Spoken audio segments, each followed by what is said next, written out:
ആരോഗ്യം എങ്ങനെയുണ്ട്? ആരോഗ്യം നോട്ട് ബാഡ്. നമ്മൾ ഈ കുറേ മെഡിസിൻസ് 2 പ്രാവശ്യം ക്യാൻസറിൻ്റെ സാധ്യത കണ്ട് അതിൻ്റെ ട്രീറ്റ്മെൻറ്റുകളൊക്കെ ചെയ്തതാണ്. ഇപ്പോൾ ഈ പറയുന്ന പോലെ ഇതിന് 20% കാഴ്ചയുള്ളൂ. ഒരു മെഡിസിൻ്റെ ടോമോക്സി മെഡിസിൻ്റെ സൈഡ് എഫക്ട്സ്. പിന്നെ ഇപ്പോൾ മസിൽസും എന്താ പറയുന്നത് നെർവെല്ലാം പ്രശ്നമുണ്ട്. പക്ഷേ ഉഷാറാണ്. എന്നാലും ഡബിൾ ഓക്കെ ആയിട്ട് പോകുന്നു.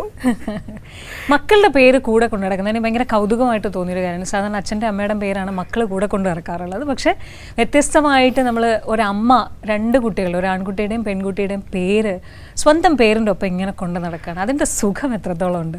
അത് ഭയങ്കര, അതിപ്പോൾ ഗസറ്റിൽ അത് കൊടുക്കാനുള്ള അതിൻ്റെ പേപ്പർ വർക്ക്സ് നടക്കുക. സീരിയസ് ആയിട്ട്? ശരി.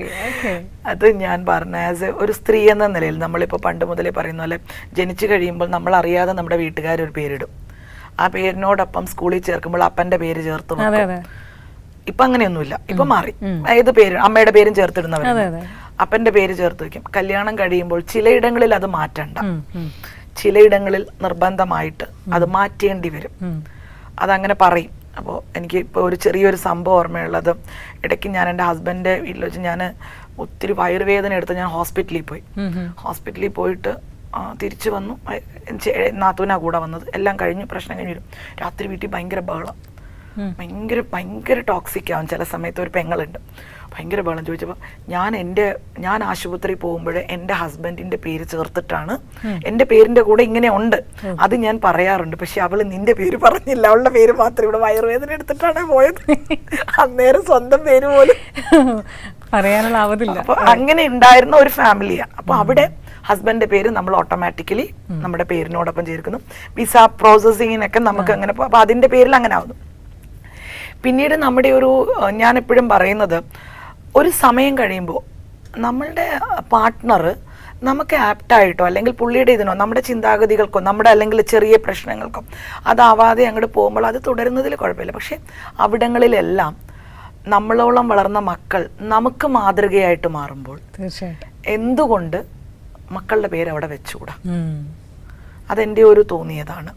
13 വർഷമായി ഞാൻ എൻ്റെ അച്ഛനുമായിട്ട് വലിയ അടുപ്പത്തിലല്ല. നമ്മൾ പിന്നെ ഇപ്പം മാറി, നമ്മളിപ്പോൾ 2 മാസം മുമ്പാണെന്ന് ഡിവോഴ്സ് ആയത്.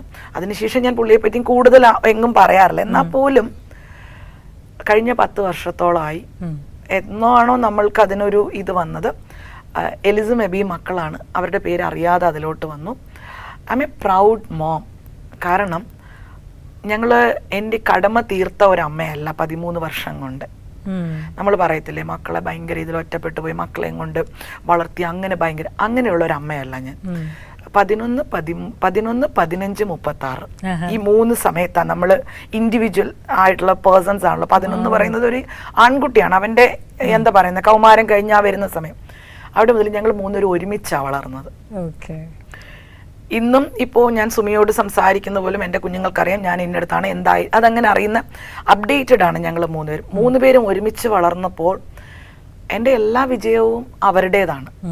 അവരാണ് എന്നെ ഇത്രയും സ്ട്രോങ് ആക്കിയത്. ലവ് മാരേജ് ഒന്നും അല്ല, വീട്ടുകാർ കണ്ടെത്തി തന്നെയാണ്.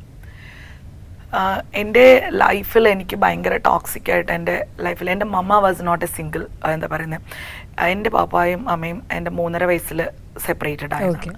മമ്മി മറ്റൊരു വിവാഹം കഴിച്ചു. എൻ്റെ മമ്മി ഒരു ഇൻഡിപെൻഡൻറ്റ് വുമൺ അല്ലായിരുന്നു. അതുകൊണ്ട് അതിനകത്ത് ഒത്തിരി സ്ട്രഗിൾസ് എൻ്റെ മമ്മി അനുഭവിച്ചിട്ടുണ്ട്. സ്റ്റെപ്പ് ഫാദറിൽ നിന്നും നമ്മളും അതുപോലെ തന്നെ പറഞ്ഞും പറയാതെയുള്ള അറിയാമല്ലോ, അവിടെയൊക്കെ എൻ്റെ മമ്മി ഒത്തിരി സഫർ ചെയ്തിരുന്നു. അവിടെയൊക്കെ മമ്മിക്ക് വേറൊരു നിലപാടെടുക്കാൻ പറ്റാത്തത് കൊണ്ട് നമ്മളീ പറയുന്ന പോലെ പുള്ളിക്കാരി ഒരുപാട് അഡ്ജസ്റ്റ് ചെയ്തിട്ടുള്ള ഒരു മോമാണ്. ആ അഡ്ജസ്റ്റ്മെൻറ്റുകൾ പലപ്പോഴും നമുക്ക് വേദന ഉണ്ടാക്കിയിട്ടുണ്ടെങ്കിൽ പോലും അത് കഴിഞ്ഞ് നമ്മളൊരു പെട്ടെന്നൊരു വിവാഹ ജീവിതത്തിൽ വരുമ്പോൾ നമ്മുടെ എല്ലാമായിട്ടാണ് നമ്മൾ ഒരു പുരുഷനെ കാണുന്നത്. ഒരു സ്നേഹിച്ച് അങ്ങനെയൊക്കെ ആണെങ്കിൽ അങ്ങനെ പറയും. നമ്മൾ അതിൽ വീട്ടുകാർ പറയുന്നത് പോലെ ഇന്നും അനുസരിക്കുന്ന ഒരാളാണ്. ഇന്നും ഞാൻ എൻ്റെ പാരൻസ് എത്ര ഇതാണെങ്കിലും എത്ര ഇങ്ങനെയൊക്കെ പറഞ്ഞ് അറിയാമല്ലോ എന്നെ പറ്റി, പക്ഷെ എന്നിരുന്നാൽ പോലും അവരിനെ ഞാൻ റെസ്പെക്ട് ചെയ്യാത്ത ദിവസം ഇല്ല. അപ്പോൾ അങ്ങനെ വിവാഹം കഴിച്ചു. പുള്ളി എല്ലാമാണെന്ന് പറഞ്ഞു പോകുമ്പോഴും പുള്ളിയുടെ വീട്ടിൽ അതൊരു ഭയങ്കര ഓർത്തഡോക്സ് ഫാമിലിയാണ്. അവിടെ ഉണ്ടായ പ്രശ്നങ്ങളാണെങ്കിൽ പോലും അതിലാണ് പുള്ളി കുറേ പുള്ളി ഒറ്റ കാര്യമുള്ളൂ, ഒറ്റ വേർഡ് പറഞ്ഞാൽ he loves his siblings and his family more than me and his kids. Okay, അത്രേ ഉള്ളൂ. നാളെ ഇപ്പൊ എന്റെ മകൻ എന്നെ കൂടുതൽ സ്നേഹിക്കുമ്പോൾ വേണ്ടാന്ന് പറയാൻ എനിക്ക് പറ്റത്തില്ല. അത് മാത്രമേ ഉള്ളൂ.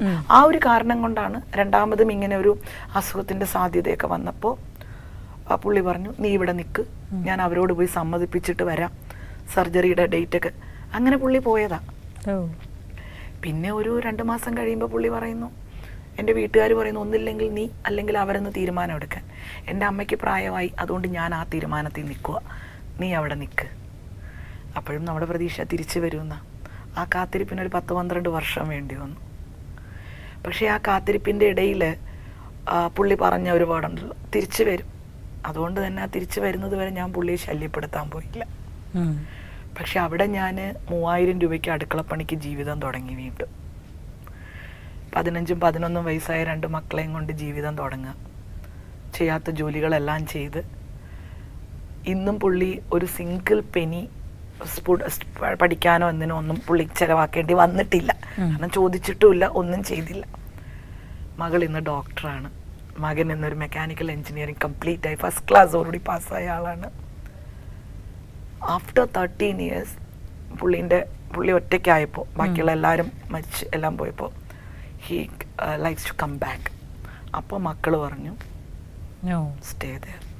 അവിടെയാണ് ഞാൻ പറഞ്ഞല്ലോ, മോള് പറഞ്ഞ ഒരു കാര്യമുണ്ട്, ഞങ്ങൾക്ക് അപ്പായ വേണം, ഞങ്ങൾക്ക് ഒരു അപ്പനെ വേണം എന്നുള്ള കാരണത്താലാണെങ്കിൽ നീ ഇപ്പോൾ തിരഞ്ഞെടുക്കണ്ട. ലാസ്റ്റ് 13 years നീ ആയിരുന്നു അപ്പ അമ്മ, എല്ലാ കടമകളും ചെയ്തു. നമ്മൾ ഈ പിള്ളേരോട് പറഞ്ഞു കൊടുക്കണ്ടല്ലോ, ഇന്നത്തെ പിള്ളേർക്ക് തിരിച്ചറിവുകൾ. പക്ഷേ നിനക്കൊരു പാർട്ട്ണറെ വേണമെന്നുണ്ടെങ്കിൽ നിനക്ക് വിളിക്കാം, പക്ഷെ അത് ഞങ്ങൾക്ക് ഇത് തന്നെ ആയിരിക്കണം നിന്റെ പാർട്ട്ണർ നിർബന്ധമില്ല.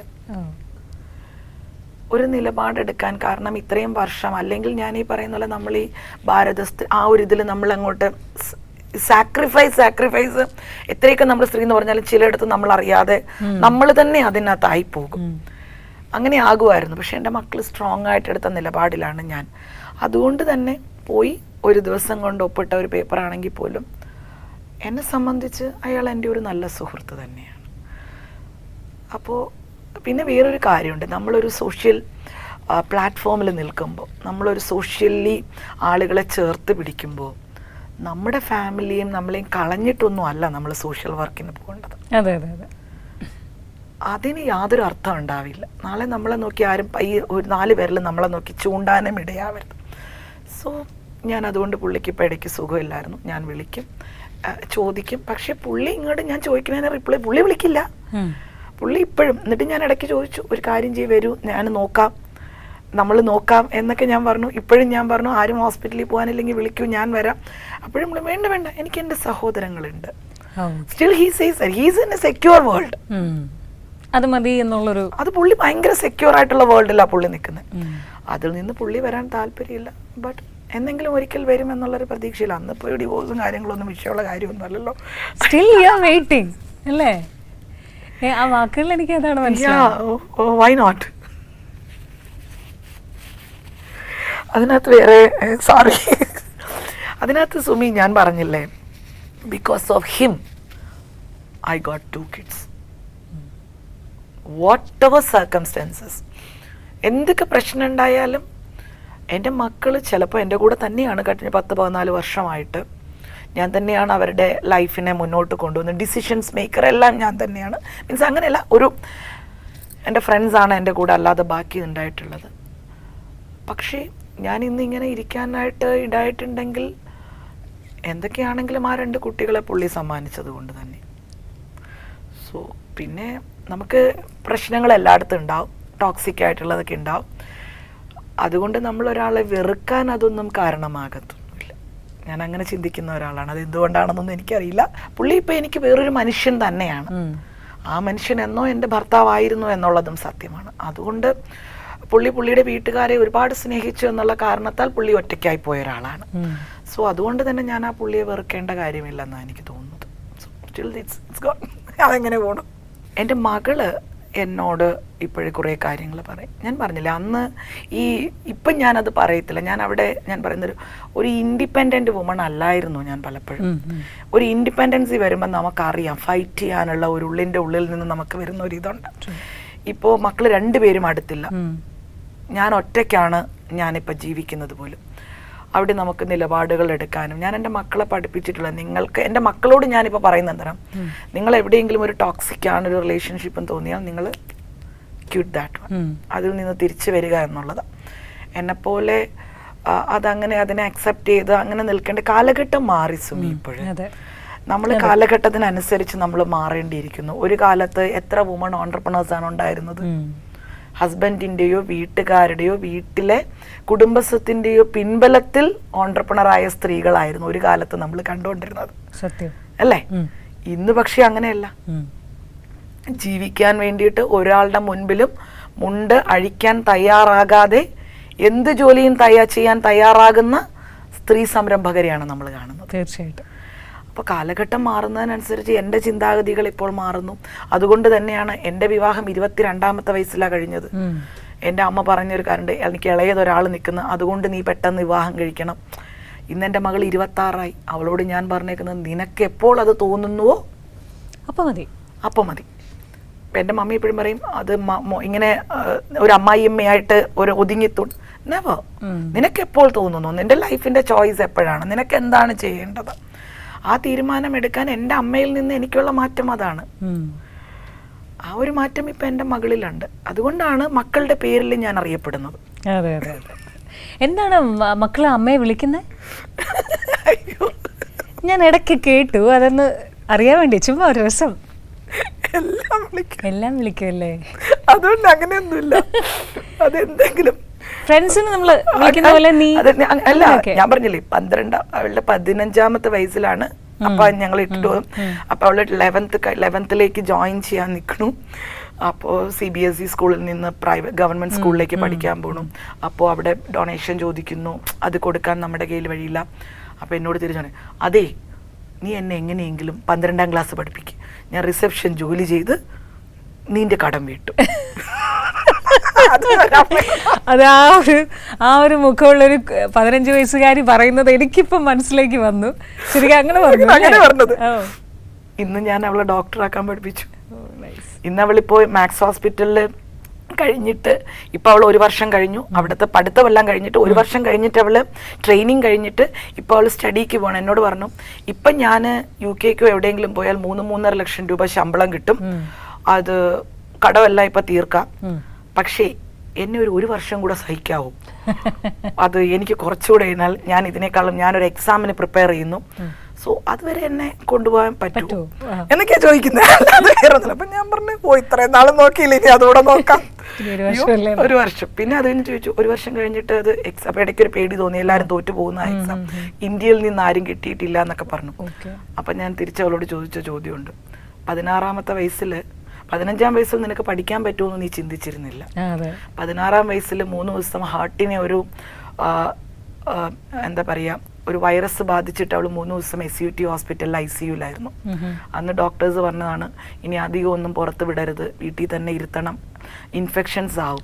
ആ ഇൻഫെക്ഷൻസ് ആവും എന്ന് പറഞ്ഞ ആളാണ് ഡൽഹിയിൽ പോയി ആ ചൂടും തണുപ്പും എല്ലാം കണ്ടിപ്പോൾ പഠിക്കുന്നത്.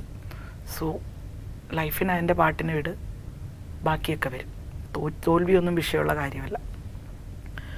സെയിം ആസ് അത് തന്നെ മോനോടും പറയുന്നത്. മോള് ഞാൻ പറഞ്ഞില്ലേ ഡോക്ടറാണ്, അയാൾ ഡൽഹിയിലാണ്, 24,000 സ്റ്റൈഫൻഡ് കിട്ടുള്ളൂ. അയാളൊരു അപ്പാർട്ട്മെന്റ് എടുത്ത് 6 കുട്ടികൾ അവിടെ താമസിപ്പിച്ച് അവരുടെ ബ്രേക്ക്ഫാസ്റ്റും ലഞ്ചും ചെയ്ത് കൊടുത്തിട്ടാണ് അവൾ അപ്പാർട്ട്മെന്റ് പേയ്മെന്റ് അടയ്ക്കണം. മോൻ മെഷീൻ ഡ്രോയിങ് പഠിക്കാൻ കൊച്ചിയിലാണ്, അയാൾക്ക് 2 മണിക്കൂറേ ക്ലാസ് ഉള്ളൂ. വൈകിട്ട് സ്ട്രീറ്റിൽ മോമോസ് വിറ്റിട്ട് കഫേ സർക്കിൾ എന്ന് പറയുന്ന ഒരു ബ്രാൻഡിങ് ഉണ്ടാക്കി റോഡരികിലിരുന്ന് സ്ട്രീറ്റിലിരുന്ന് മോമോസ് വിറ്റിട്ടാണ് അവൻ്റെ പഠനം. ഇപ്പോൾ അവൻ പുതിയതായിട്ട് ഒരു ഷോപ്പിന് അവൻ അവിടെ അഡ്വാൻസ് കൊടുത്ത് അവൻ കൊച്ചിയിൽ ഇനിയിപ്പോൾ അവൻ്റെ ലൈഫ് സ്റ്റാർട്ട് ചെയ്യുക. നേരത്തെ ഇടയ്ക്ക് കയറി വന്നപ്പോൾ ചോദിച്ചാൽ എന്താ ഇവരെയൊക്കെ പറഞ്ഞു വിട്ടേന്ന്. എൻ്റെ കൂടെ നിന്ന് കഴിഞ്ഞാലുണ്ടല്ലോ ഈ ചിറകിൻ്റെ കീഴിൽ മാത്രമായിരിക്കും. ഈ ലോകം വല്ലാത്ത ലോകാസുമി. നാളെ എനിക്ക് പെട്ടെന്ന് എന്തെങ്കിലും സംഭവിച്ചാലും അവർ എന്നെ എൻ്റെ പ്രായത്തിലുള്ള സമപ്രായക്കാരെ ഒരുപാട് സൗഹൃദങ്ങൾ എൻ്റെ കൂടെ നിന്നു. ഇന്ന് നമുക്ക് അങ്ങനെയുള്ള സൗഹൃദങ്ങൾ വിരലിലെണ്ണാവുന്നതേ ഉള്ളൂ. നാളെ അവർ പറ്റിക്കപ്പെടാതിരിക്കാനും അവർ സ്വന്തം കാലിൽ നിൽക്കണമെങ്കിൽ ഇന്ന് ഞാൻ തന്നെ അവരെ പറഞ്ഞു വിടണം. ഭയങ്കര ബുദ്ധിയുള്ള അമ്മയാട്ടോ. അല്ല, അതുകൊണ്ട് പറഞ്ഞു വിട്ടതാ, കഴിഞ്ഞ ഡിസംബറിൽ പറഞ്ഞു വിട്ടതാ. എന്തെങ്കിലും അത്ര ബുദ്ധിമുട്ടുണ്ടെങ്കിൽ ഞാൻ വിളിക്കും, വരുമോ. അതല്ലെങ്കിൽ എൻ്റെ ചോറ്റുപാത്രം തന്ന എൻ്റെ കുറേ സഹോദരങ്ങളും മക്കളും ഉണ്ട്, അവരോടി വരും. ഒന്നും പറ്റിയില്ലെങ്കിൽ ഞാൻ പറയും 1-2 ദിവസം എൻ്റെ കൂടെ ഒന്ന് നിൽക്കുമോ, അത് മതി.